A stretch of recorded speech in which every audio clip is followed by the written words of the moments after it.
Okay, good morning, guys. This is the second time through. I recorded this session and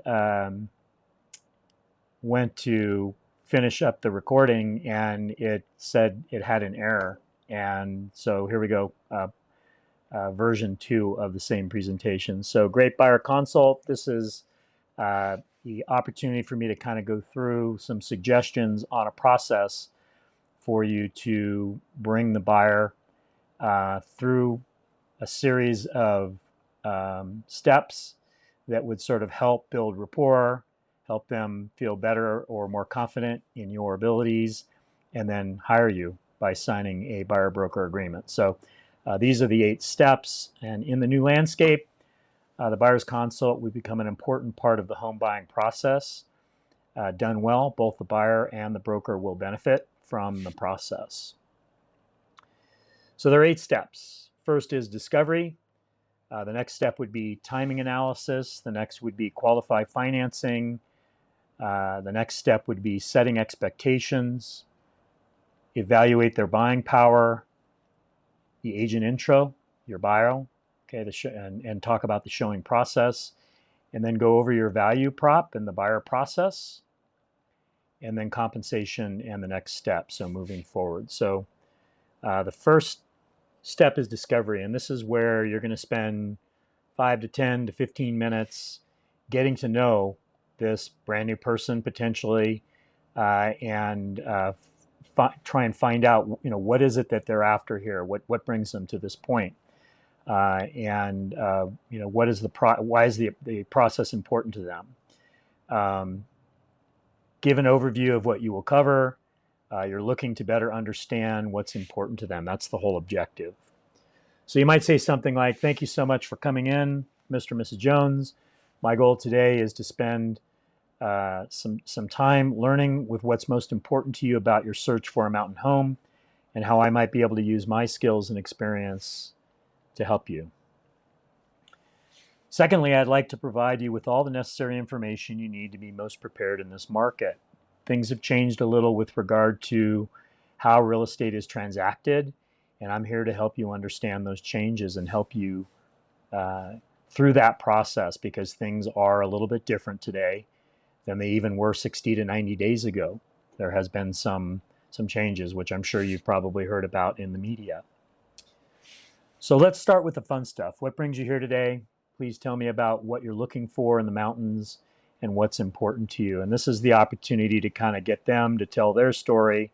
What brings them there? Why are they, why are they coming to you? And what is it exactly that they're looking for?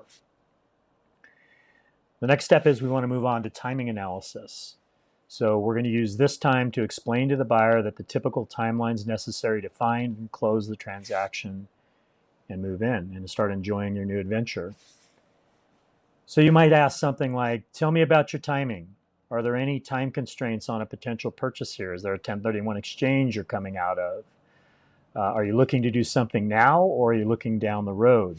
Gauge their motivation for them to do something. When are they planning on doing something?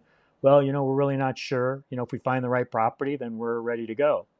Or it might be, hey, we're a year out. We got to get some kids off to school or whatever it is. But at least give yourself the opportunity to gain an understanding of, what are they thinking? Like, what is it that what is their horizon for them to maybe do something? So you can best be prepared on how to create a strategy that's going to work best for them and for you, so that you don't spend a tremendous amount of time showing them properties today when they have no intention to buy something until a year from now. Once we find the right property, which can take some time, but also can happen first time out, the average escrow period is between 30 to 40 days.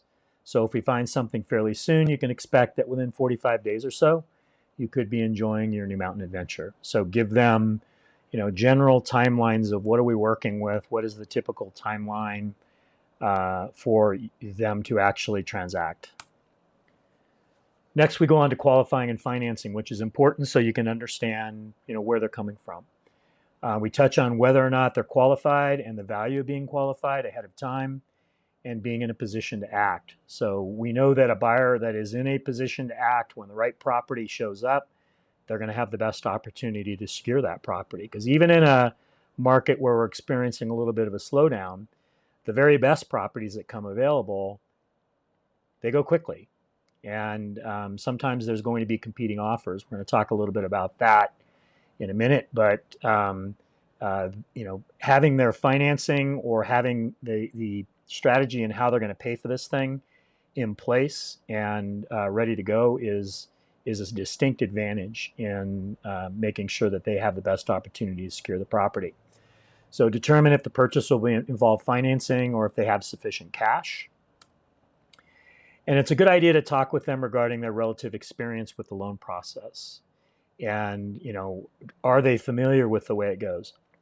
Even if they did financing, they financed something or they did a refinance, within the last year, chances are there's going to be some significant changes on how things are working currently with mortgages. So explain the process is not likely the same as it was the last time that they made application, that there are going to be changes. And it's important to discuss why working with a lender you trust is critical to the process. That's one of the other advantages that they can put themselves in a better position if they're working with a lender that is a known quantity. If they're working with Tom or they're working with some other lender that is well known here, that is not from out of the area, that has some accountability, that's going to be a distinct advantage for that buyer. And then make sure that they're qualified for is also what they're comfortable with. In our market, it's often their comfort zone that dictates the sales price, not what they can qualify for. If you're a first-time buyer, oftentimes they're trying to qualify for the maximum amount. They're stretching to get into the home. But what we find here, when we have 70% of the homes that we're selling are vacation homes are different. You're not typically qualifying for the max. I spent 10 years in the mortgage industry, and I would always tell people what they would qualify for, and they were surprised because that definitely did not correspond with what their comfort zone was. So it's going to come down to what they feel comfortable on a monthly outflow, and understanding that, and having the knowledge of where that sits. And maybe when they start telling you that, hey, we want a little more of this or a little more of that, you can feel confident that they might be able to push it up over that because they definitely can qualify for it. They just have to adjust their sites with regard to what they're comfortable with, which is easier, obviously. That's at their discretion as opposed to qualifying. If it's cash, discuss with them where it's coming from. Okay, I mean, if they say we're going to pay cash for the property, don't end the conversation there. Say, well, is the cash in? Is it liquid? Is it ready to go? Is there something else that has to happen? Sometimes they'll say they're going to pay cash and they're getting financing from the sale of another property or sale of another home. It's coming out of a 1031 exchange and they're thinking of it as cash because it is cash, but the reality, they're not financing it. But you need to ask a little bit deeper questions so that you have an understanding of where it's coming from. So if there are any hiccups or if there's something that needs to happen in order to access that, you're aware of that. Then on to setting expectations. Okay, Mr. and Mrs. Jones, tell me what you know about the mountain communities and our local real estate market. Are you familiar with how we do things here? Are you familiar with how the market works? What do you see going on right now? And once they tell you what they are seeing or what they're hearing, which may or may not be accurate, then you can basically say to them, Mr. and Mrs. Jones, can I share with you what I'm seeing currently in the market? Okay, I'm in it every day. I'm following it very closely. I just want to give you some perspective. And what you tell them is be prepared with a short pitch regarding any opportunities or challenges and where we currently are, depending on the market, depending on the area, depending on the price range. Is it a buyer's market? Is it a seller's market? What are the inventory levels? What are the challenges with insurance? How are we doing insurance here in the mountains?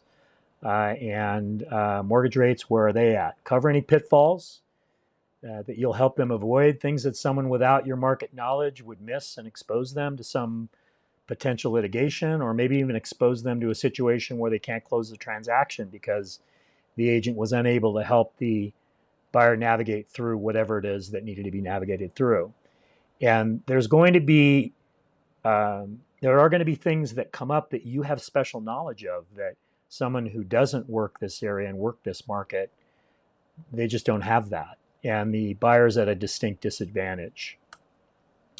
Explain that not all offers, so this is moving on to buying power. Explain that not all offers are created equal, and give them a list of things that might help their offer be stronger, or might be more appealing to the seller than the next offer.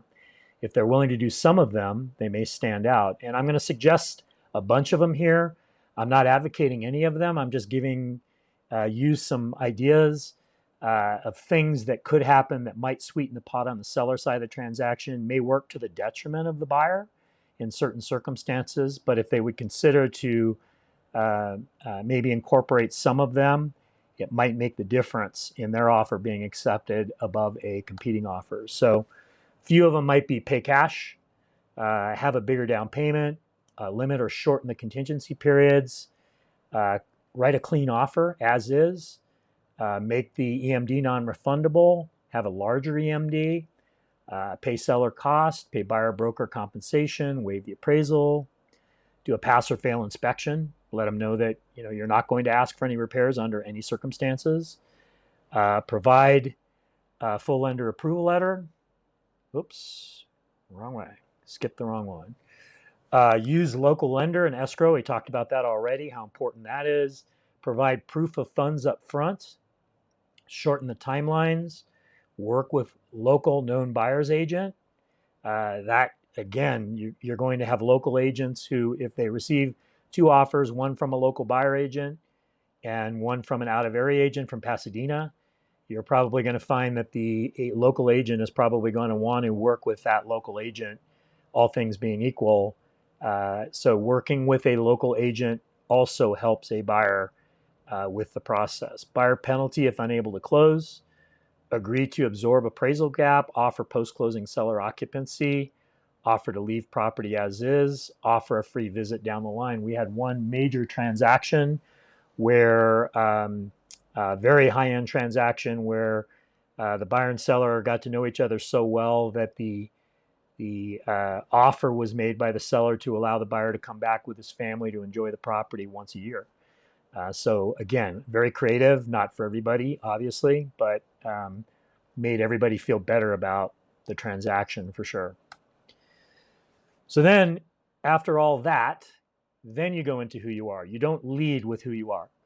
At the end of the day, some agents want to tell them all about themselves. And I can tell you that that is not the process that is going to be most beneficial. So you want to get through those previous steps, and then you get to who you are. Without going into gory details, who are you? What are your strengths, and how will those strengths translate to them during this process? Here's my story. I'm a local mountain resident for 35 years. I know the area ins and outs. I've helped hundreds of buyers just like you realize their goals, get them into the home of the best possible home, best possible property for them for the best possible price. My negotiating skills are strong. This is why all these things benefit you. Whatever the spiel is, whatever your story is, you're going to share that at this point. And then once you've told them the story, discuss with them the process of looking for homes. Talk with them about their experience. Do they search online? Where do they search online? Do they use Zillow? Do they use Redfin? Do they use some other website? Set them up on auto emails so that you can provide them with updated information, the advantage of getting properties immediately. You can pre-screen homes for them to save them time and effort. There's going to be a lot of things explained to them. There's going to be a lot of properties that are going to look really good online. But in the end, they've got whatever. There's some certain thing about them that is going to definitely make it to where it's not going to fit their needs. Tell them how you have successfully helped others find the right home. Then you'll go over the value proposition. And so this is broken up into a couple different elements. This is your buyer plan of action. You may create just a written sheet so you don't have to bore them with all the details, but you can provide them with, hey, this is the plan of action. This is what I do for you. Everything you do to help your buyer secure the right home for the best terms. Outline the process and be able to hand to them an outline of the showing process, the offer process, and the closing process. And I would break it up into distinct categories and have 10 things that are critical in the showing process that you do that are better or different than other people. The offer process, what are the strengths that you have during the offer process?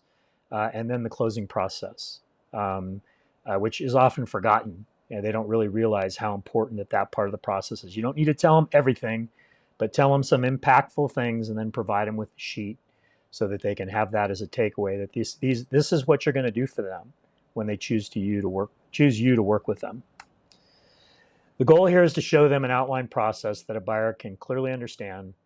You don't have to go over every detail, but provide enough to help them understand what's involved and how complex it is, and that there is real value in working with you.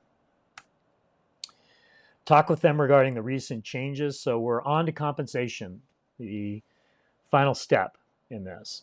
Talk with them regarding the recent changes in real estate practice and require a buyer's broker to have a written agreement with anyone they perform any services to. Explain that in the past this was not a requirement, but in today's world it is.